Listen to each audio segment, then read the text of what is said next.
수치들을 좀 들여다볼 필요가 있겠습니다. 이 내용 취재한 김평정 기자와 함께 좀 더 들여다보도록 하겠습니다. 자, 김평정 기자, 일단 IMF가 2.6%였고 한국은행이 2.5%였는데 이제 어제 OECD에 이어서 KDI까지 2.4%로 내려잡았습니다. 어떻습니까? 이 정도면 우리 경제가 좀 부진한 흐름으로 가고 있다 이렇게 해석할 수 있을까요?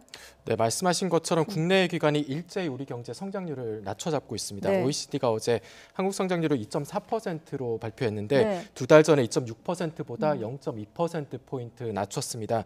KDI와 똑같은 수준으로 낮춘 건데요. 네.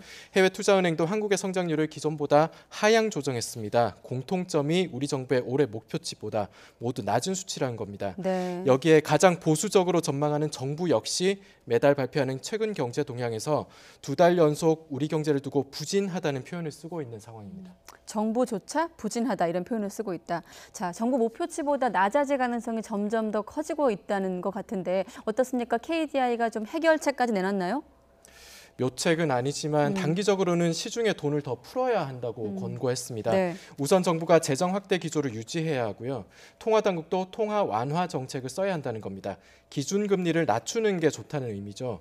이렇게 되면 하반기에는 지금보다는 지표가 호전될 수 있다고 봤습니다. 네, 당장은 그러니까 단기적으로는 좀 이런 게 해법이 될 수도 있겠습니다만은 장기적으로도 좀 마련되어 있지 않아야겠습니까? 네. 네, 맞습니다. KDI가 브리핑에서 위기는 아니지만 그렇다고 상황이 여유로운 건 아니다라고 네. 표현을 했습니다. 저성장 기조가 사실은 2010년대 초반부터 나타났다고 지적했거든요. 생산성이 계속 낮아지고 있었는데 그동안 이를 근본적으로 교정하지는 않았다는 겁니다. 2015년쯤에 주택 경기 부양과 전 세계적인 반도체 산업 부흥으로 성장률이 뛰어올랐을 때 단기적 성과에 만족하고 장기적으로 제대로 대처하지 못한 측면도 있습니다. 우리 경제가 기대고 있는 반도체 산업이 다시 회복되더라도 예전처럼 3%대의 성장률을 기대하기 어렵다는 게 지금 대체적인 전망입니다. 네, 생산성이 계속 낮아지고 있었는데 이를 좀 근본적으로 교정하지 않았다 이런 지적이 있었는데 그렇다면 이제 생산성을 높이는 것이 장기적으로 좀 시급한 과제로 보이는데 어떻게 해야 되는 건가요?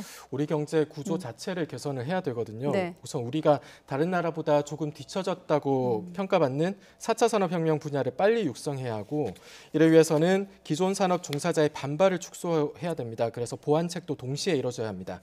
고령화되는 인구 구조에서 청년층을 늘리고 동시에 고령층의 노동력을 활용할 방안도 찾아내야 합니다.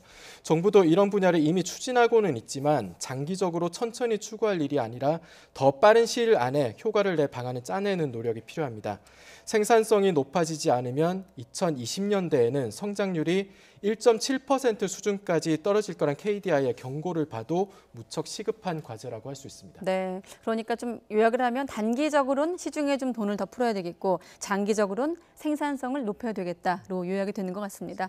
네, 경제부 김평정 기자였습니다. 네, 고맙습니다.